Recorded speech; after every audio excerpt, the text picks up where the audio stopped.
पाकिस्तान की पूरी इकॉनमी एक तरफ और इंडिया का टाटा ग्रुप एक तरफ। इस वक्त पाकिस्तान की जो इकॉनमी है 341 बिलियन डॉलर पर स्टैंड कर रही है, जबकि टाटा ग्रुप जो है वो 365 बिलियन डॉलर पर खड़ा है। मतलब इंडिया की एक प्राइवेट कंपनी, एक प्राइवेट ग्रुप टाटा ग्रुप एक तरफ और पाकिस्तान की पूरी इकॉनमी एक तरफ। क्या कहें कि ज़रूरत हो तो गधे को भी बाप बनाना पड़ता है। वो जो 50 कंट्रीज इंडिया को बना रही है ना, गधे को बाप बना रही है। और इंशाल्लाह ताला अल्लाह ताला देख रहा है सब कुछ। ये दौर आता है और वक्त आने में और दौर आने में बहुत फ़र्क होता है। आप लोग का वक्त आया है, सेलिब्रेट कीजिए, हमारा दौर आएगा इंशाल्लाह। हमारा दौर आएगा तो ये क्या ये नई हुकूमत भारत के साथ ताल्लुकात को नॉर्मलाइज करने में कामयाब होगी? ये एक इम्पॉर्टेंट क्वेश्चन है। और क्या भारत जो है वो पाकिस्तान की नई हुकूमत को स्पेस देगा? प्राइम मिनिस्टर मोदी, जिनका ग्लोबल क्लाउड बड़ा तगड़ा है, जो कि डोमेस्टिकली बड़े स्ट्रॉन्ग हैं, क्या वो पाकिस्तान से बात करेंगे? जबकि इस वक्त प्राइम मिनिस्टर ऑफ इंडिया की तरफ से एक और विजन का जो है वो ऐलान किया गया विकसित भारत के नाम से, जिसमें सिग्निफिकेंटली कहा यह जा रहा है कि अब आने वाले टाइम के अंदर जो है वो एजुकेशन सेक्टर की अगर बात की जाए तो उसके ऊपर बहुत ज्यादा मतलब जो है वो फोकस किया जाएगा इंडिया के अंदर। और स्पेशली जो मतलब आईआईटी कैंपसेस है, आईआईएम है, या इंडिया के अंदर और भी जितने इस तरह के कैंपसेस वगैरह हैं, उनकी टेक्नोलॉजी को लेके जो है वो बहुत ज्यादा उससे कंसर्न्ड है इंडियन प्राइम मिनिस्टर। यही सिस्टम रहा अभी तो वहाँ की एक जो से टाटा कंपनी प्राइवेट इसको कवर कर रही है, तो शायद अगर 5 या 10 साल या 20 साल के बाद शायद वहाँ का एक दुकान जो सिंपल स्टोर नहीं हो, सुपर स्टोर, वो भी हमारी इकोनॉमी को ओवरलैप करेगा।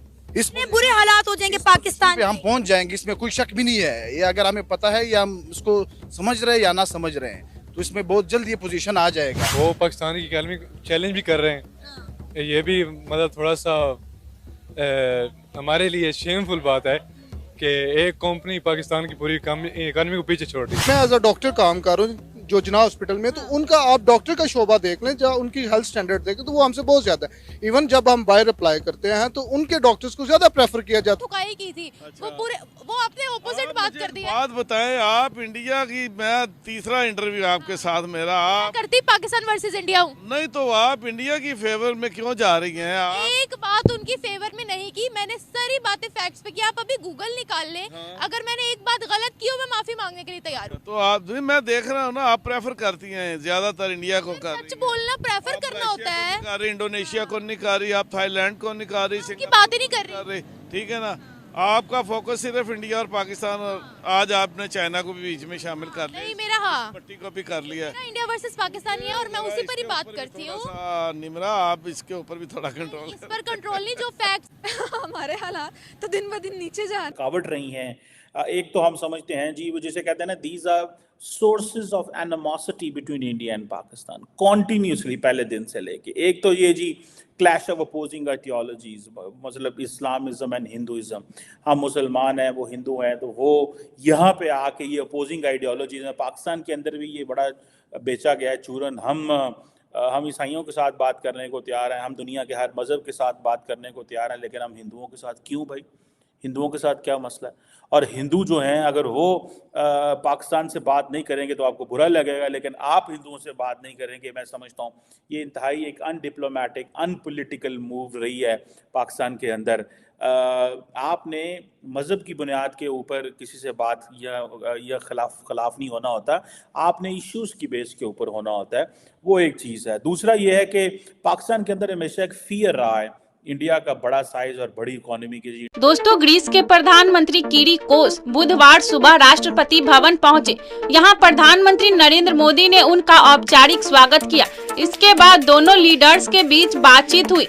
इस दौरान ग्रीस के पीएम ने कहा, प्रधानमंत्री मोदी में मुझे एक दूरदर्शी नेता और एक सच्चा मित्र दिखता है। भारत आना मेरे लिए सौभाग्य की बात है। किरिकोस मंगलवार देर रात 2 दिन की भारत यात्रा पर नई दिल्ली पहुंचे थे। विदेश राज्य मंत्री मीनाक्षी लेखी ने उन्हें रिसीव किया था। 16 साल बाद ग्रीस का कोई प्रधानमंत्री भारत आया है। इससे पहले प्रधानमंत्री कोस्टास जनवरी 2008 में भारत आए थे। किरिकोस नॉर्वे रायसेना डायलॉग 2024 के चीफ स्पीकर होंगे। प्रधानमंत्री मोदी इसका उद्घाटन करेंगे। ग्रीस पीएम के साथ हाई लेवल डेलीगेशन भी भारत आया है। इसमें बिजनेसमैन भी शामिल है। रायसीना डायलॉग वैश्विक मुद्दों पर चर्चा का मंच है। इसमें मुख्य तौर पर 100 से ज्यादा देशों के विदेश मंत्री बैठक करते हैं।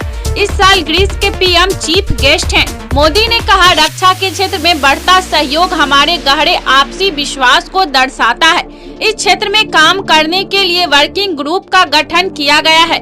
इससे हम रक्षा, साइबर सुरक्षा, आतंकवाद और समुद्री सुरक्षा जैसी आम चुनौतियों में सहयोग बढ़ा सकते हैं। हम दोनों देशों के रक्षा क्षेत्रों को जोड़ने पर सहमत हुए हैं। आतंकवाद के खिलाफ लड़ाई में भारत और ग्रीस की चिंताएं एक जैसी है।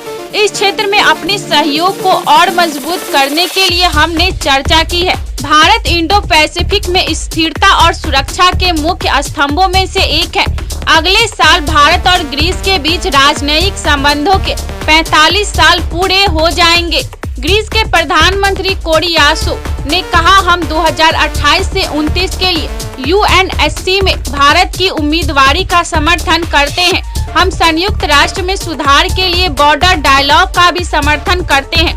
तो मिलते हैं नेक्स्ट वीडियो में, तब तक के लिए धन्यवाद। साल मतलब अब तो 24 हो गए, एक साल का खत्म हो गया, तो वो है। अब जैसे मेरे ख्याल से अभी आने वाले 1 या 2 दिन के अंदर ही ये सारे एक साथ इनॉग्रेट होंगे, जितने भी ये 83 इंस्टीट्यूशन जो इन लोगों ने डेवलप किए हैं। 10 IITs हैं, 3 IIMs हैं, 12 सेंट्रल यूनिवर्सिटीज हैं, 25 केंद्रीय विद्यालय हैं। इसके अलावा आपके 13 जवाहर नवोदय विद्यालय हैं। उसके अलावा आपके 2 स्किल इंस्टीट्यूट्स हैं। ये टोटल 83 आपके जो इंस्टीट्यूशंस हैं, ये एक साथ इनॉग्रेट होंगे ऑल ओवर इंडिया। ये फैले हुए हैं। आज से 1-1.5 साल पहले अच्छी कुटाई हुई थी चाइनीज सोल्जर्स की, ऐसा मुंह लाल किया था ना, पूरी दुनिया में वो वीडियोस चली थी, इंडियन आर्मी ने किया था। बाकी मुझे ये नहीं लगता कि वो चाइना का मुकाबला कर सकेगा इंडिया।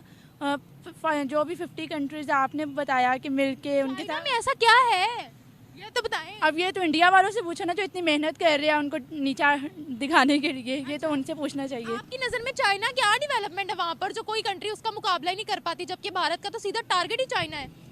उनके मतलब हर लिहाज से देखा जाए तो वो काफ़ी आगे जा रहे हैं। इवन तो देखा जाए यूएसए से भी उन्होंने काफ़ी, यूएसए को भी पीछे छोड़ दिया था। चाइना वालों ने काफ़ी लिहाजों से, मतलब वो कहते थे कि चाइना काफ़ी तरक्की एक पजीर ममालिक समझा जा रहा है। पाकिस्तान की भी हेल्प कर रहा है, बाकी कंट्रीज़ की भी कर रहा है, तो इसी लिहाज से शायद। बाकी मुझे भारत में डेवलपमेंट नहीं है। भारत में है लेकिन उतनी नहीं है ना जितनी चाइना में है। अगर भारत में होती तो भारत खुद को इतना डाउन थोड़ी समझता कि वो 50 कंट्रीज़ की ट्रेनिंग ले रहा है, दे रहा है, और एक सिर्फ कंट्रीज उनके साथ ज्वाइन की है। उनको 50 कंट्रीज की नेवीज ने उनको ज्वाइन किया है। हम छोटी बात नहीं है, ये बहुत अच्छी बात है अगर तो किया है। लेकिन मुझे मतलब जो मेरे रिव्यूज़ है, मुझे यही लगता है कि नहीं कर पाएंगे, इंशाल्लाह नहीं कर पाएंगे उनका मुकाबला। इंशाल्लाह बोल दिया, क्या बात है। चाइना से इतनी मोहब्बत क्यों है? इंडिया से नफरत है, चाइना से मोहब्बत नहीं है। इंडिया से नफरत क्यों है? बस पर्सनल इश्यूज हैं। पर्सनल इश्यूज में क्या है? वैसे तो चाइना भी मुसलमानों को वहाँ पर अच्छा सलूक नहीं करता है।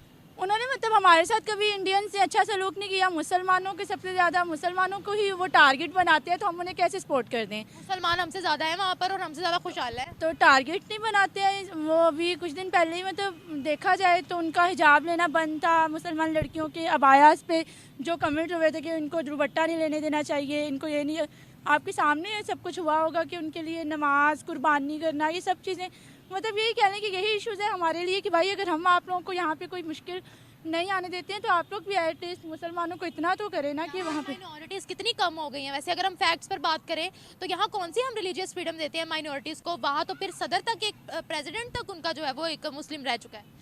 लेकिन देते नहीं है। फिर भी हमारे मुल्क में आप ये नहीं देखेंगे कि हमने इंडियंस के साथ ये कर दिया, पाकिस्तान में इंडियंस के साथ ये हो गया। इंडियंस नहीं, हिंदू सिख मुस्लिम, हिंदू सिख तो इंडियन पाकिस्तानी ही है, वो पाकिस्तानी ही है मोस्टली। मतलब इंडियंस मोस्टली यही आता है कि हिंदू हैं। अच्छा देखें, अच्छा जो पाकिस्तान का हिस्सा है ना, हिंदू सिख ईसाई, हम उनको कहते हैं वो इंडियंस है। भाई वो पाकिस्तानी है, यहाँ पले बड़े हैं, यहाँ उनकी इस मिट्टी में वो रहते हैं, यहाँ पर वो उनकी जो है वो पले बड़े हैं, तो वो पाकिस्तानी है। हम क्यों